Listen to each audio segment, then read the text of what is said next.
Good evening, Nigeria. On June 12, when we launched this town square, we asked whether democracy had deepened or merely endured. Tonight, as Nigeria turns 65, we return with a question even more personal and fundamental. Who is a Nigerian? Is it what the Constitution says, a passport, a voter's card, a place of birth? Or perhaps it's something deeper, like a sense of belonging, dignity and pride in a country that claims you as much as you claim it. Truth is, being proud of your country doesn't come automatically. It takes more than flags and anthems. It comes from trust in leaders, justice in institutions, and dignity in daily life. Surveys, however, show that many Nigerians don't feel safe. They don't trust the very institutions meant to protect them. And that divide runs deep. I'm talking about ethnic and religious tensions, separatist movements, and a politics where representation is often driven by ethnic and religious quotas instead of vision and performance.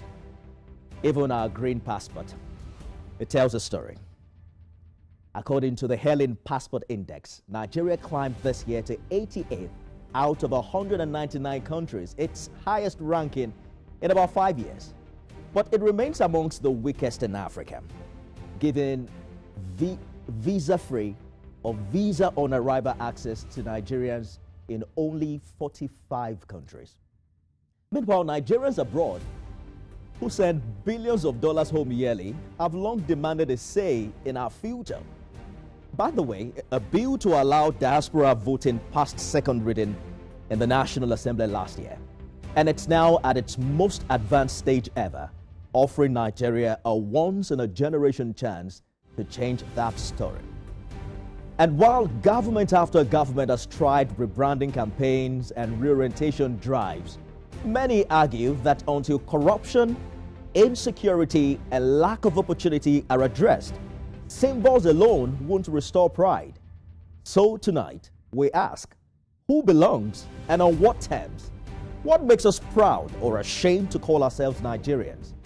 And what must really change for every citizen at home and abroad to feel this nation is truly theirs?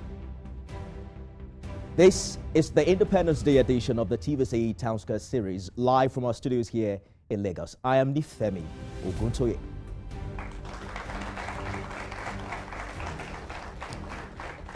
Well, we are joined by a live audience whose energy, questions and participations will fuel this conversation, including students of the University of Lagos, the Nigerian Institute of Journalism, and the School of Fisheries. Please put your hands together for yourselves. Thank you so much for coming. And to you watching across Nigeria and beyond, your voice matters too. You can join the conversation right now with the hashtag TVC Town Square. Remember to tag us at TVC News NG and at Nifemi Oguntoye. Tonight, as Nigeria marks 65 years of independence, we're joined by 4 formidable voices, each offering a unique perspective on what it truly means to be Nigerian and what it will take to build a nation we can all be proud of. First, let's bring in Kenneth Ikenwa, lecturer at the University of Lagos, representing both academia and a younger generation of Nigerians. He combines research-driven analysis with the lived experience of a democracy-born generation. Put your hands together for him as he comes in. He brings with him the voice of the future into this conversation about identity and nation building. Thank you so much for joining us. Also with us is GT Ogunye, one of Nigeria's most respected constitutional lawyers. For more than 2 decades, Mr. Ogunye has been at the forefront of using law to defend rights, deepen democracy, and promote constitutional rule. He brings that clarity to bear at today's Town Square. Please put your hands together for him. Now let's introduce you to a veteran journalist and media entrepreneur, Kadaria Ahmed, CEO of Daria Media. From our early days at the BBC to decades of broadcasting here in Nigeria, Kadaria has built a reputation for asking tough questions of leaders and citizens alike. And tonight she'll be answering our own questions. She brings sharp insight into how media, narratives, and accountability shape our sense of nationhood. Thank you. And finally, Lanre Isaonilu, Director General of the National Orientation Agency, a journalist turned image maker. He now leads the agency that has come under scrutiny over the years about the very task of shaping Nigeria's national identity and values. His mandate goes to the heart of tonight's discussion as we begin to look at issues of belonging, unity, and pride in our country. Hopefully, he joins us on time to catch up with this conversation. Ladies and gentlemen, the TVC News Town Square is now in session.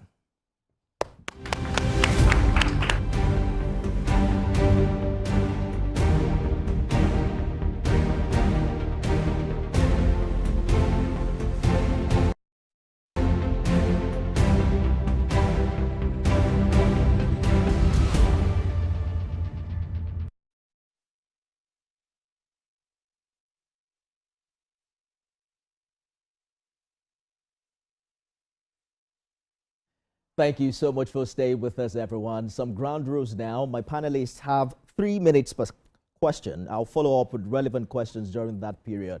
You can also signify if you would like to follow up on anything any other speaker has talked about. Members of the live audience will get 30 seconds to ask questions. We'll take comments and questions at interval from our online viewers. So keep the hashtag going. It's hashtag TVC Town Square.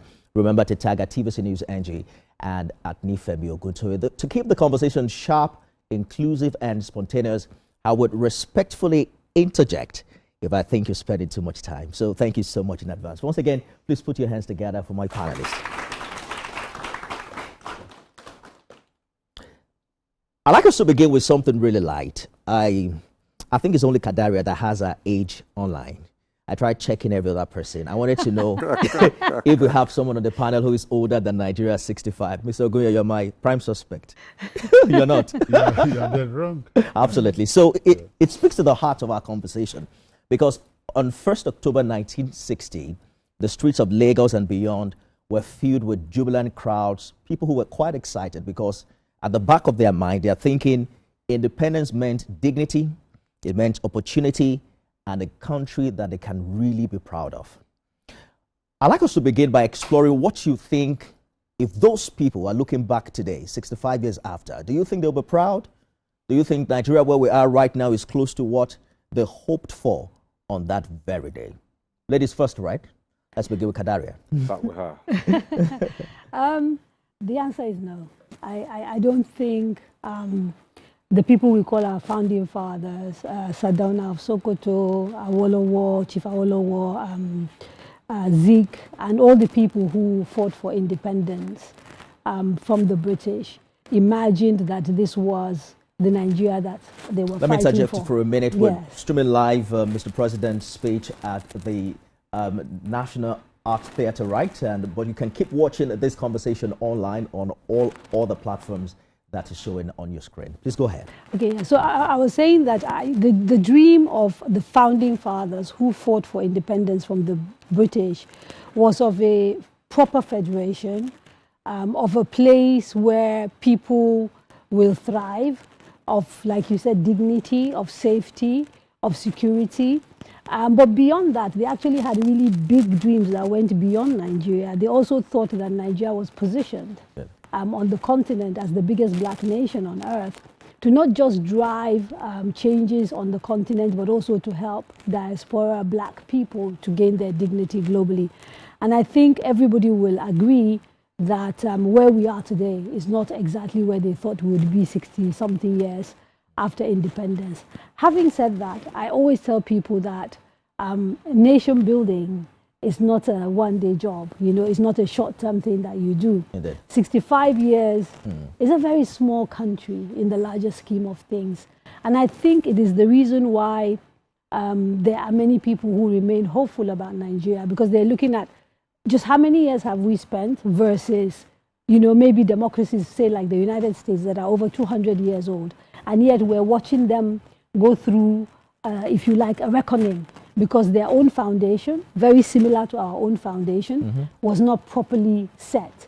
And that's the problem with building on shaky foundations. If you do not get the foundation right, then whatever you put on top, sooner or later, will begin to wobble.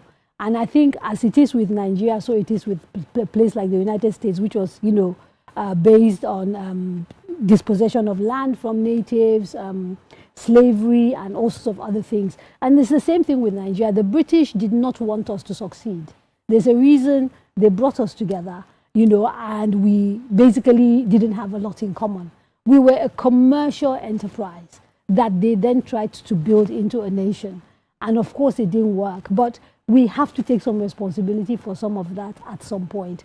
And I think I don't want to sort of dominate, so I better just let other people chip in. Yeah. Mr. Ikewa, maybe I should come to you. How are we doing? And I want you to exploit through our diversity. Over 250 ethnic groups, more than 500 languages. I think we have 3 main religions. And they call us a nation, a country of many nations. That strength should shine through. But we haven't seen much of that, at least recently.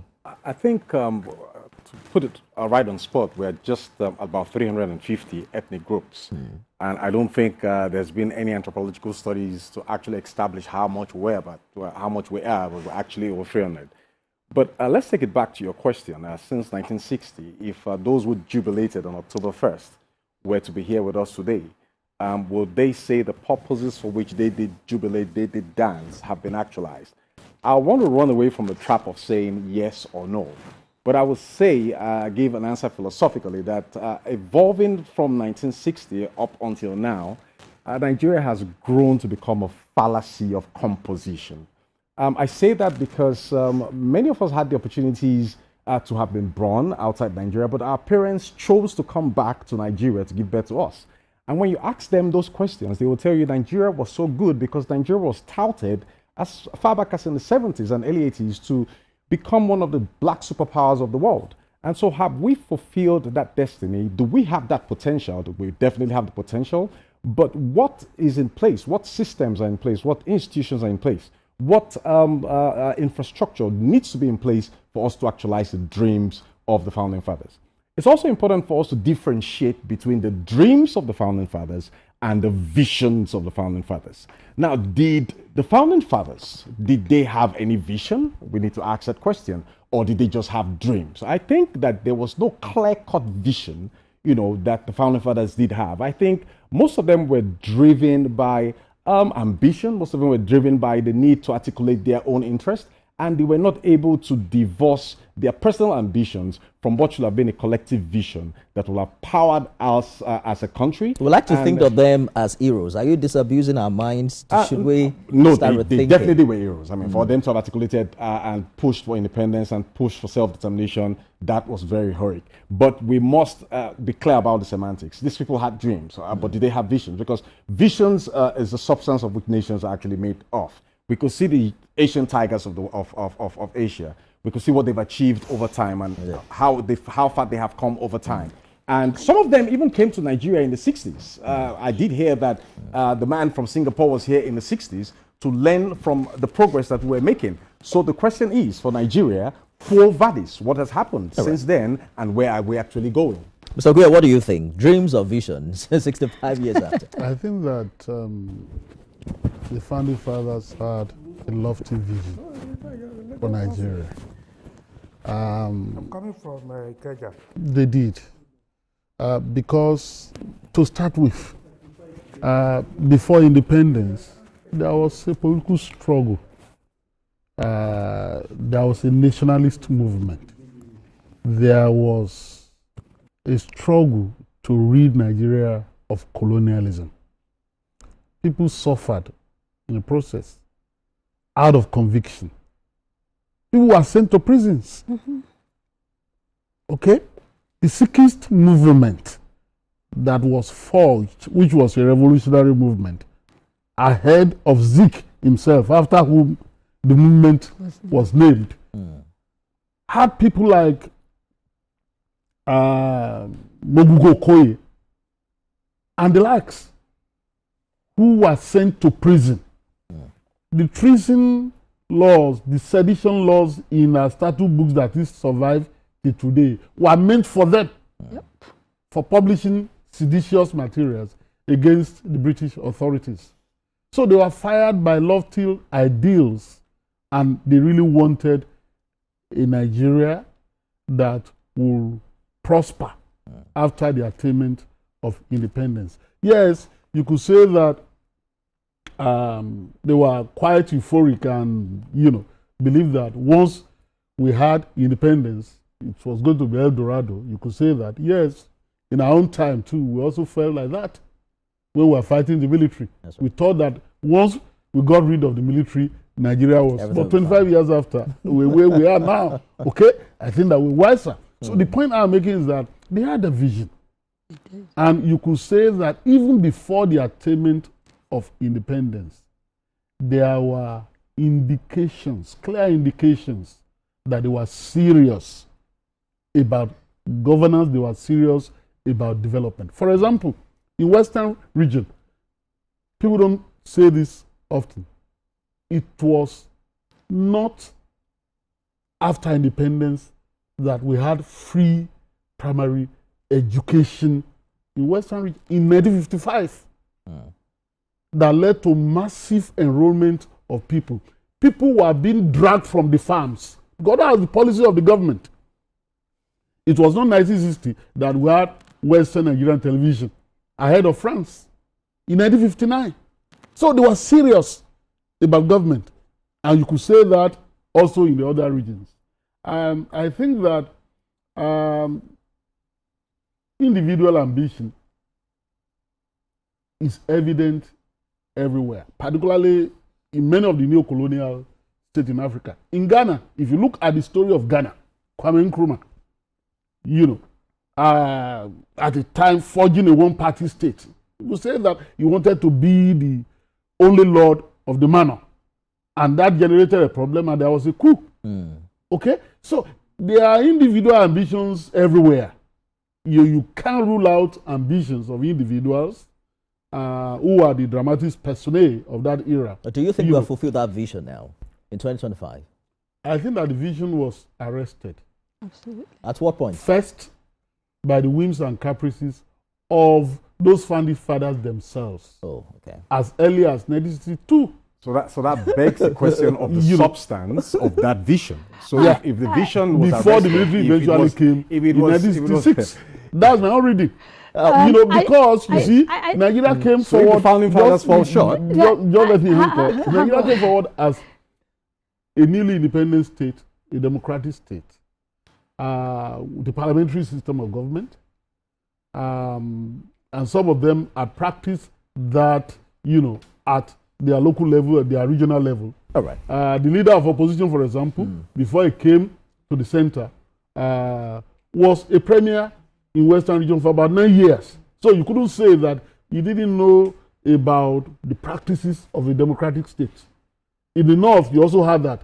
In the east, you also had that. All right. So there was a learning period when they got to the center. But beyond learning, years, after they got to the center, there was bedlam. Yeah. Let me hear you beyond, and I agree 100% with Mr. Jite, but beyond the issue of learning, I am yet to see any effective leader that is not ambitious. It's a requirement to lead that you actually believe that you have a capacity to deliver something. Because if you don't, you're never going to put yourself up anyway. So the issue of them having a vision is absolutely correct. They had a vision.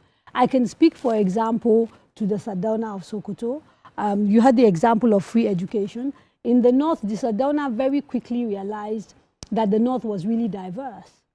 Different religions, different languages, and that in itself, if it is properly harnessed, it can be a strength. Hold that thought for a minute. Okay. I'm you told keep that, holding me for a minute while I'm in the flow. I'm so sorry. But I need to bring in the DG of the National Orientation Agency, Mr. Larry Isonilu, who's now joined us. Can we put our hands together for him as he comes into the studio? The National Orientation Agency has been in the news for as long as I've been in broadcasting, almost 20 years now. Every time I have a guest, they always say, what is the NOA doing? They always make reference to what has happened in the past, but we're glad that you're able to join us. Thank you. So I want you to land on that thought, right? Yeah, so I was saying, somebody like the Sardauna of Sokoto, for example, recognizing the potential that diversity had to either be a good thing or a really negative thing, he set out to create what you call an Arewa identity, an umbrella on the identity under which every tribe, every religion could find a degree of expression. But he understood that that diversity, if it is allowed and is not harnessed properly, was going to lead to chaos. It takes vision to understand that there's a level of unity that is required when you are a very diverse people. So now the fact that their vision didn't come to be and they had their own sort of personal issues is not, I think part of the mistake we keep making is that we keep thinking of leaders as not people from among us. And this explains the reason Nigeria continues to have problems We have to acknowledge with the that they have quality their of own the weaknesses. leadership. They are people like us. And to a certain extent, the society that raises them, the culture that raises them, shapes who they are and what they become, Absolutely. including the ability of the population to hold them accountable. After all, they're yes. a product of the society. Yes. But I want us to drive this conversation, bring it home closer to where we are right now in 2025. DG, I will allow you to catch your breath so that you'll flow into the conversation. It's okay. The media is often accused of either amplifying ethnic or religious divides, or let's say perhaps that pressure to reflect them. And if you look at what happened in 2023, when we started talking about Muslim tickets, the Igbo presidency, the Arewa agenda, and that really overshadowed policy issues, because that was pretty much what everybody was talking about, what was on the headline. Do you think that our national identity has been hijacked by those fault lines? Or can storytelling reframe that diversity? Let me come to you, Mr. Ikenwa. All right. The question of national identity begs further questions because I think that the few years I've spent in Nigeria as a Nigerian, being born, being bred in Nigeria, raises the question and the issues of the crisis of identity. And we need to be able to answer two questions. The first is, who is a Nigerian? Which is the theme for this town hall meeting. And what does it mean to be Nigerian? Does it cost more to be a Nigerian vis-a-vis, benefiting from being a Nigerian? And when we take it back to the core and the flesh of the question you have asked, we need to start reinventing the way we define the Nigerian problem, the way we define our Nigerianness. I think too often we have focused our definitions along these lines that have consistently become variables that have led to where we are right now. We cannot run away from doing a lot of comparative analysis because there's so much emphasis now on our diversity. But we need to look at other countries that have the same coloration of diversity that we have and ask the question, why have they done better than us? There were countries, and there are countries like China, like Singapore, like Malaysia, like India, who are a little bit diverse. And I think in the 60s, we were ahead of some of them, per capita speaking, economically speaking, and development-wise. So, but we look back at time and look back into history and look back at where we are now. Why haven't we met that? Is there something about the Nigerian DNA? Is there something about the Nigerian system? Is there something about the Nigerian culture that we need to take back into the laboratory and take a critical, cursory look at so that we can ask the proper questions and get the proper direction? Now, coming back to your question, we emphasize too much these fault lines. I call them fault lines of religion, of diversity, of diversity is positive, of ethnicity, of tribalism, of where I come from, where you come from, vis-a-vis us having a common consensus. And I think when we're able to define what it means to be a Nigerian, beyond what the Constitution tells me I am, beyond having a green passport, beyond us coming together when we play football to cheer the Super Eagles, we must say to ourselves, what is the Nigerian dream? I'm very emphatic on this dichotomy between the dream, the Nigerian dream, and the Nigerian vision. I think I want to call him Uncle GT because I watch him a lot. It's a privilege to be beside him on this panel.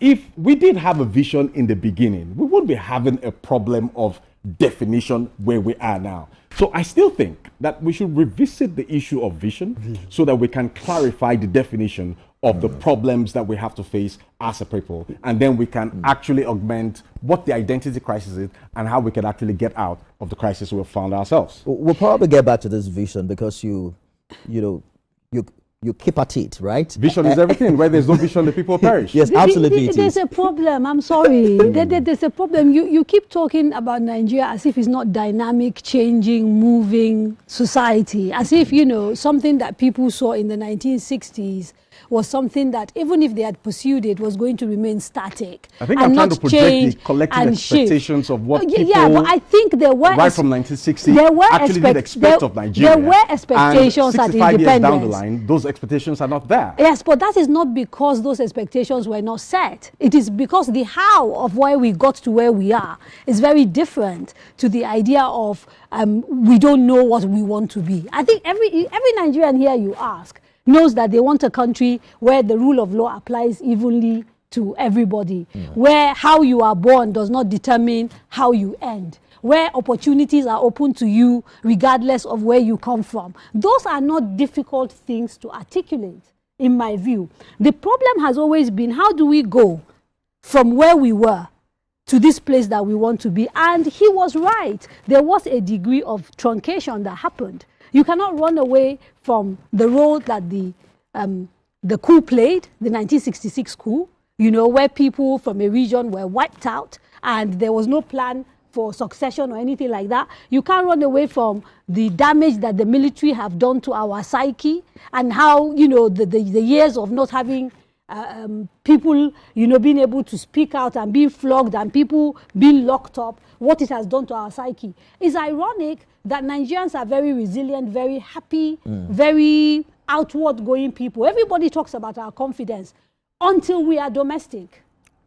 We don't seem to be able to organize ourselves, to have the courage to confront issues locally. But somehow we're very boisterous. On the continent, we are known for our cockiness. Why is that? Part of it is a culture that has told us dissent is bad. Part of it is that military history. Part of it is cultural, where we are told you pray for your leaders. You do not, you know, call them to account, etc., etc. So those are the issues. So it was. And I'm hoping that we're going to, at some point, build that bridge. But let me bring in Mr. Onilu before we go on our first break. We have an audience of Nigerian students who are following this conversation very keenly, and many of them are exposed to a global identity. But online, they're still rooted in ethnic and cultural realities. Take the NSAS protest, for instance. Young people came together across board.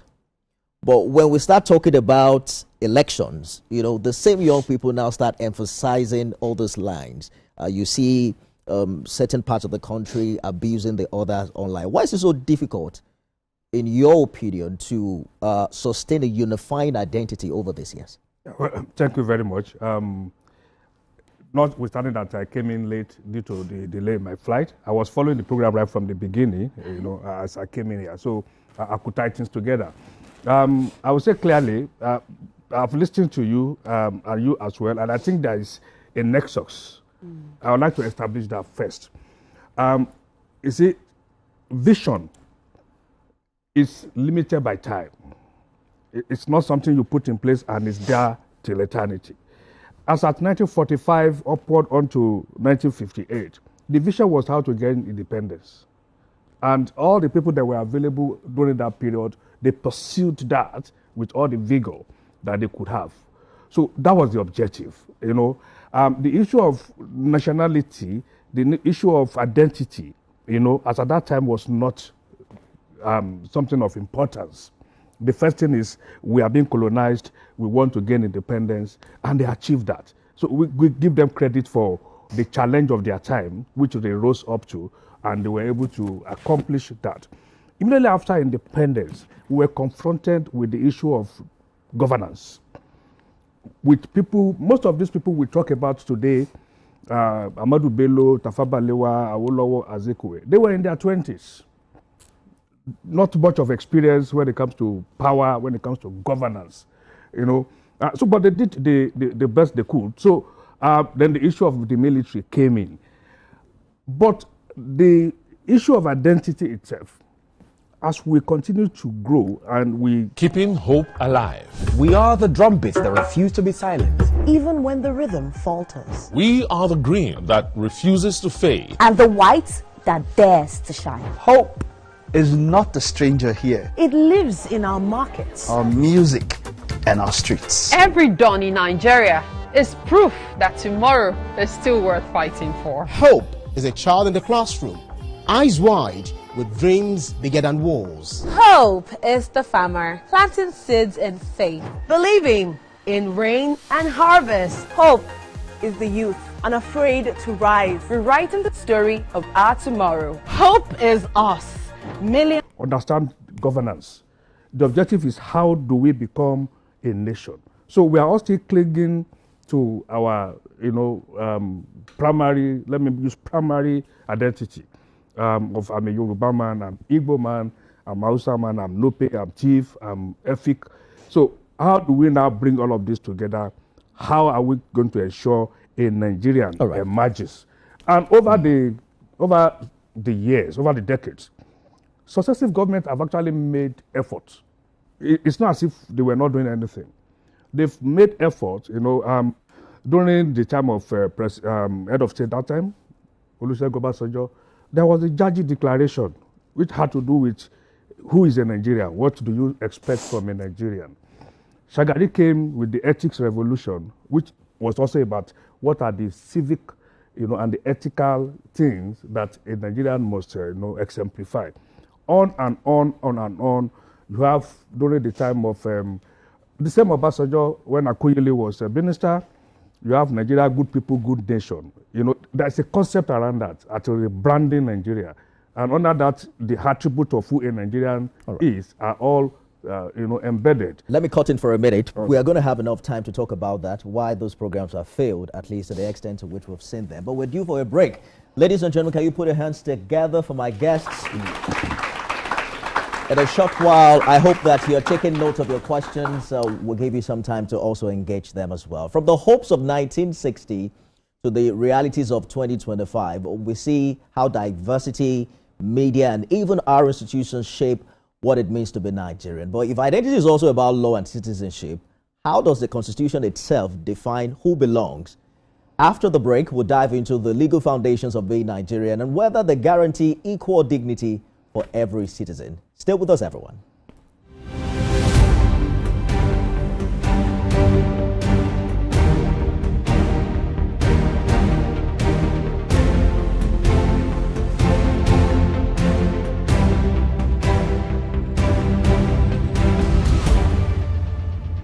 Keeping hope alive. We are the drumbeats that refuse to be silent. even when the rhythm falters. We are the green that refuses to fade. And the white that dares to shine. Hope is not a stranger here. It lives in our markets, Our music and our streets. Every dawn in Nigeria is proof that tomorrow is still worth fighting for. Hope is a child in the classroom, eyes wide, with dreams bigger than walls. Hope is the farmer planting seeds in faith. believing in rain and harvest. Hope is the youth Unafraid to rise, rewriting the story of our tomorrow. Hope is us. Millions of voices refusing to give up on the promise of this land. Nigeria, our independence is not just history. It is a call to keep believing. To keep building, to keep hoping.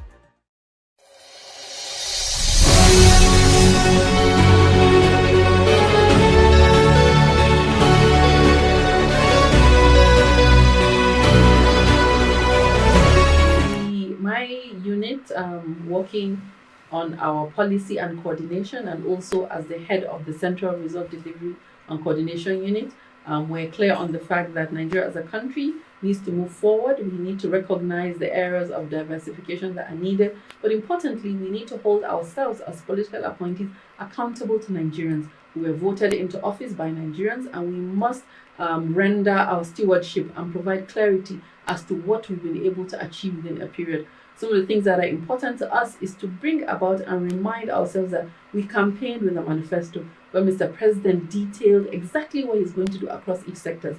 And I'll say X years, 2 years down the line, we're able to assess and say, how far have we come in ensuring that we deliver for Nigerians and for our administration? From From Lagos to the world, TVC Communications has been nominated for its very first international award, the prestigious AIB. It's a recognition of our voice, vision, innovation, and relentless drive to push beyond boundaries. TVC Communications, Nigerian excellence on the world stage. Now hope They carry us. even when wahala dey choke, we stand gidigba. Hope dey waka with us for downfall. He dey gist with us for buka. No matter the gbege, our spirit e no fit scatter. Hope na that pikin wey dey read ABCD and still get ogbonge dream for hearts. Hope na the mama wey dey fry akara wey still dey reason say Tomorrow go soft for am. Naija. Your freedom na promise. Say hope go always come, no matter wetin happen.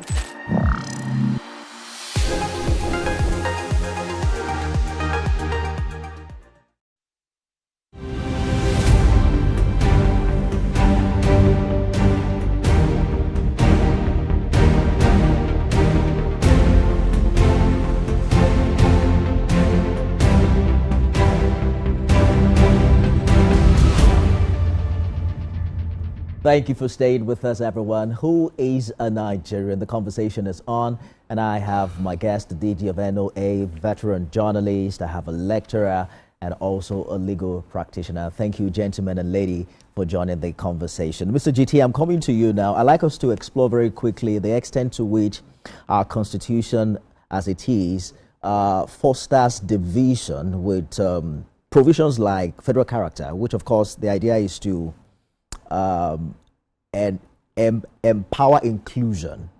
But some critics say that it has entrenched ethnicity over merit.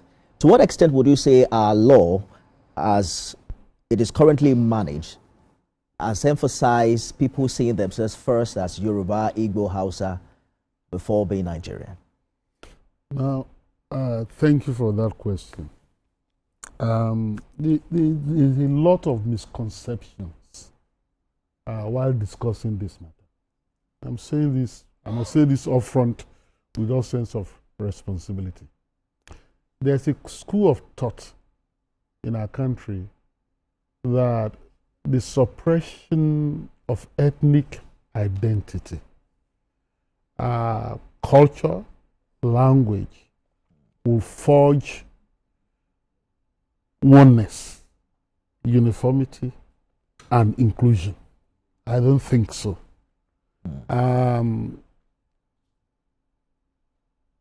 Way back, Nigeria was said to be a geographical expression. Okay? And that kind of thought was born out of the realization that before amalgamation, before colonialism, Nigeria was made up of disparate nations, ethnic groups, and all that. That Kideria earlier was saying were brought together by the British, not for the purpose of nation building, but for commerce, for domination, for exploitation. Somehow we've held as a country. And it's a beautiful thing. And the vision that drove the struggle for independence was pan-Nigeria. Because those people that we call the founding fathers felt that we needed a country that was big, that was respected, that other persons who are black outside Nigeria will look up to as a beacon of hope for the black man. So the entire struggle to rid Africa of, colonialism, of apartheid, etc., was also driven by that kind of vision. And I'm saying that in Nigeria, the Nigeria country, the Nigerian state has been managed on the recognition that we have ethnic groups, we have ethnic identities that have to be recognized. It was one of the founding fathers that said that, look, we have a duty to manage our differences, not to paper over them. But what happens when some seem to be more Nigerian than others? There's nobody that said that it's more Nigerian in Nigeria than other persons. People say that, but the reality is that, by definition, all of us who are here are Nigerians, and nobody is saying that it's more Nigerian than the other person. The point I just want to make is that the federal character principle, which exists in our country, not only in respect of managing positions, appointments, and opportunities at the central level, or what we call the federal level, but also at the state and local government level. People don't emphasize this, but it's there. People imagine that it's just about, oh, if an Hausa Fulani is there, no, the next person must be a Yoruba. That's not what that law says. Up to the local level, lowest level, because there are identities, there are disparities, there are differences, even at that level. If I had to take you to my place, somewhere in Akoko, in Ondo State, you'll be shocked. The languages that exist from town to town, and how people struggle at that level for opportunities, for inclusion. So the federal character principle that people assume and sacrifice merit by emphasizing our differences, thereby ensuring that we will then be in our various cuckoos and fight, rather than promote inclusion. I don't agree that federal character principle is a disadvantage. Yeah. I rather believe that is an advantage. Okay, I think fundamentally, if I could, please. Just a minute. Okay. Because even in other countries, for example, in the United States, where the major difference there is racial, following the Civil Rights Movement, the 1963 Civil Rights Act, there were commissions deliberately created. Mind you, Trump is trying to dismantle all of them now, including the Equal Opportunities Commission in the United States that was dealing with the business of integration, of inclusion, of sharing opportunities amongst people. Because it's possible, based on ethnic identity, that if somebody were to have an opportunity and it is of one ethnic group, the disposition may just be that you look around and want co-ethnics to occupy that space with him.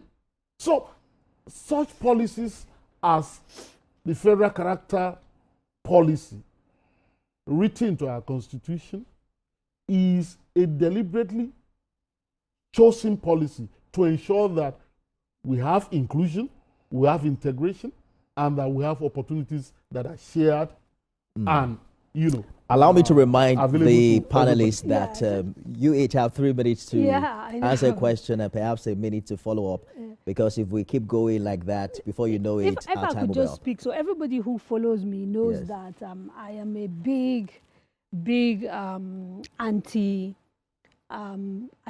politics person. I genuinely do not believe that the basis of progress can be determined based on the way we play politics, either based on our religion or the tribe or where we come from. And I understand what he's saying around what other places call affirmative action, the need for representation and all of that. But fundamentally, those of us who are against identity as a marker for politics are against it not because we believe you're supposed to kill everybody's culture or we believe everybody should be put in a box. But we believe that ethnicity, religion, all of those things enhance our life, but cannot be the center of what determines, for example, how we do our politics, particularly when you have diversity. So, yes, I've lived in Lagos now for, 19 years. I'm married to a Yoruba man.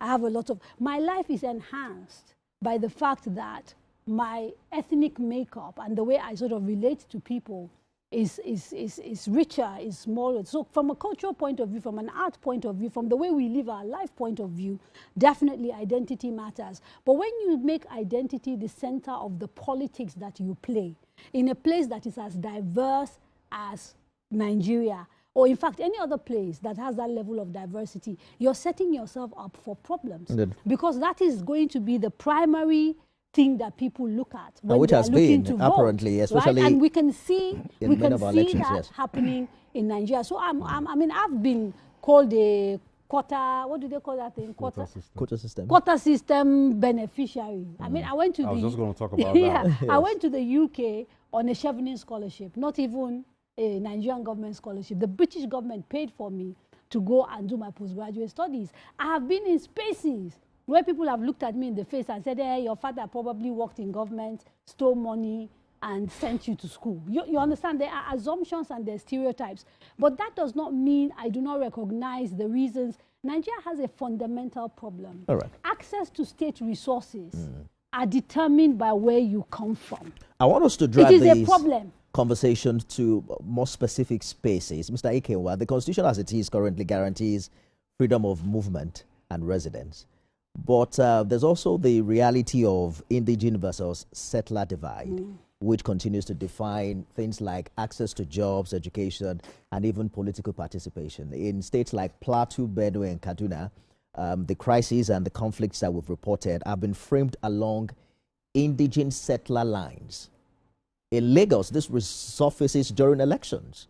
At 65, should being Nigeria not be enough to confer equal rights anywhere and at any time?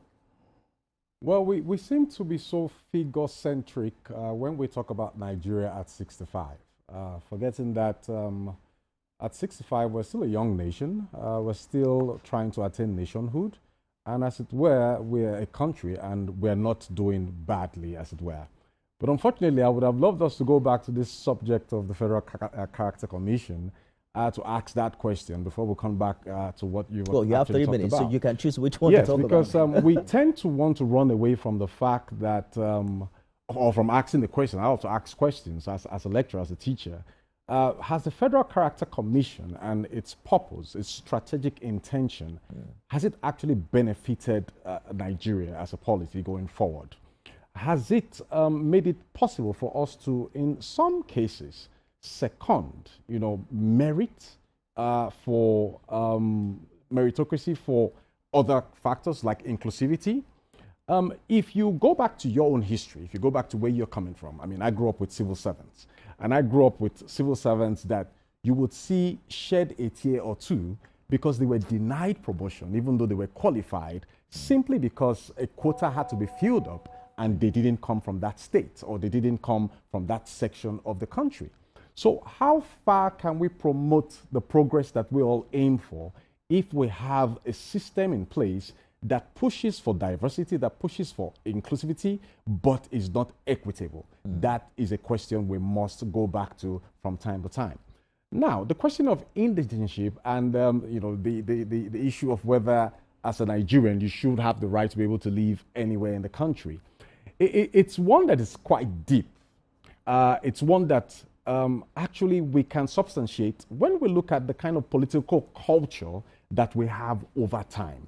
Now, for students in politics, they'll tell you that there are 3 types of political culture. You have the participatory, you have the subject, and also you have the parochial. And so the participatory culture is the one where you find out that a lot of citizens are actually involved, in the politics, in the system. And this conversation today actually started in my house where I asked a couple of young people the question, are you proud of your country? Are you proud to be a Nigerian? And I don't want to tell us here what their answers were, but I asked another young person, I mean, she's 21, another question. I think they're called the Gen Zs. I said, if you were given 100 million naira and given the opportunity to become a citizen of a Western nation, what would you do? And the Gen Z told me that she would take the 100 million naira, get a passport, and get out of Nigeria. So that's... I'm sure, I'm happy the DG of the National Orientation Agency is here. We have a lot of work to do on the minds of our young ones. And it will be lesser in value by the time you change it to dollars or pounds. Sorry. I said lesser. Of course it will. But why is that the case? That comes to the issue of, am I appreciated as an indigent? All right. Am I appreciated as a citizen? Why would I be born in Lagos, for instance? I mean, I'm happy that Kaderia talked about her history and, her marriage. That's very good. I'm a product of two tribes. My father is from Delta State. My mother is from Lagos State. And my name is Ikenwa. But I know that if I go back to my people in Ikorodu, at some point in time, they would remember that I am the son of an Igbo Delta person, from Delta State. But even in my own place in Delta, when they try to describe me sometimes, they will say, Omo Iyawo Yoruba, the son of the Yoruba wife. Why do we have those issues? Why have we had them since 1960? Why have we had them even in this century that we find ourselves? I answered that question. Yes. Let me bring in the question. How? What's the answer? Let me you did say we have a problem with organizing ourselves. No. Let me bring the DG in. This will go round. I think we should not beat ourselves, too much on this issue of people having advantage because of where they come from. If you go to America, that happens. It happens everywhere in the world. See, people have values. Even within your sub-structure, whether ethnic or religion, there are such issues of value.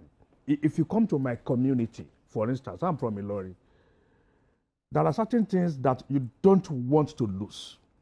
And if you go to get into the hand of somebody that you think will not value it the way the community values it, of course, we are not going to want to accept the fact that that person should be in charge.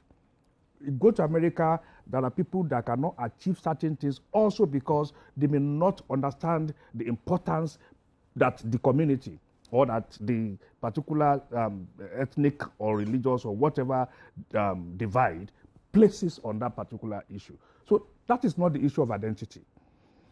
The issue of identity in Nigeria is because we have actually not defined who a Nigerian is. The chapter 2, we have an experienced lawyer here. The chapter 2 of the Constitution states the issue of social justice, equality, and all of this. That is what you expect from your country. But all across the world, take from country to country, they have a deliberate policy of defining who they are, codified, spelled out. The American dream has its attributes. If you go study the American dream, they talk of exceptionalism, liberty, pursuit of happiness. So wherever you find yourself, no matter what divide you belong, those things have grown past those divisions.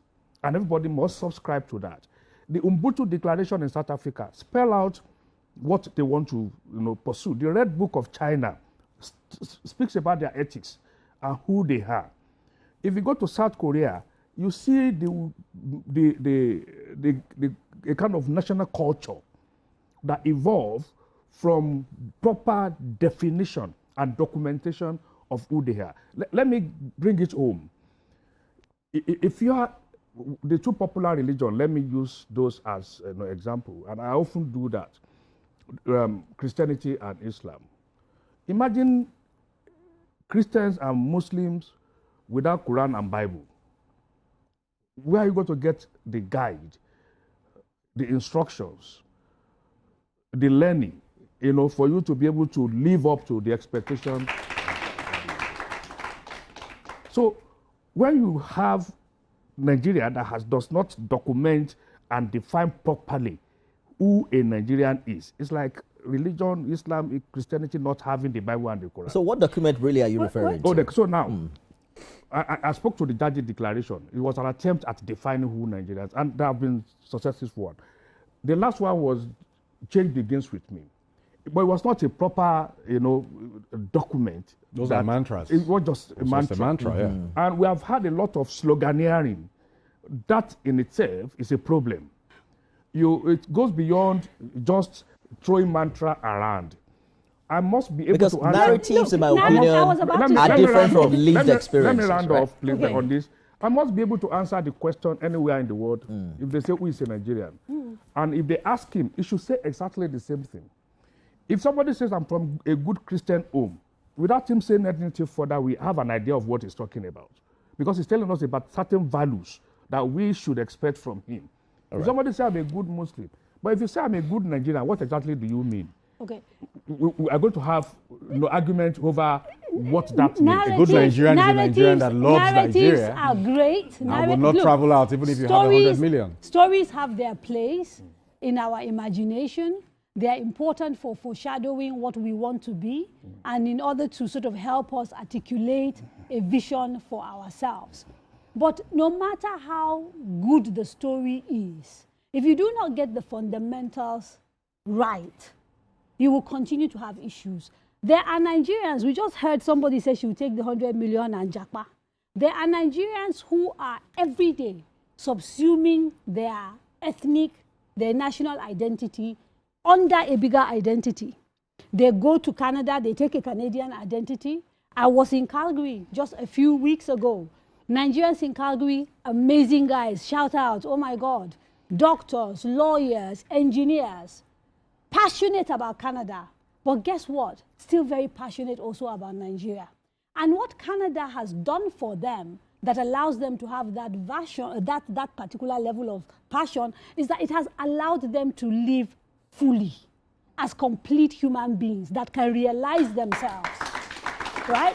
So you can write all the stories you want to write. Indeed. If you do not get the fundamentals right, and it starts with the rule of law.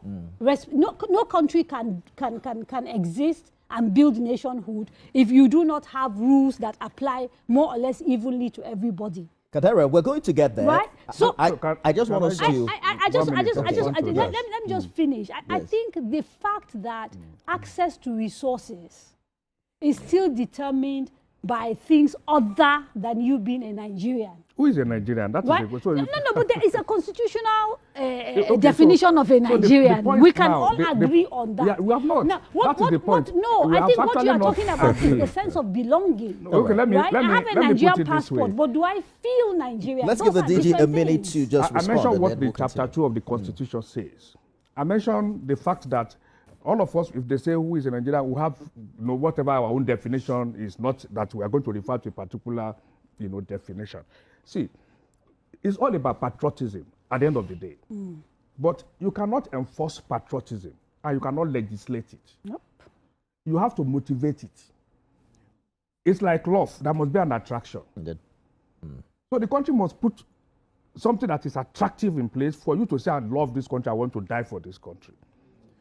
You cannot go to UK today or United States of America.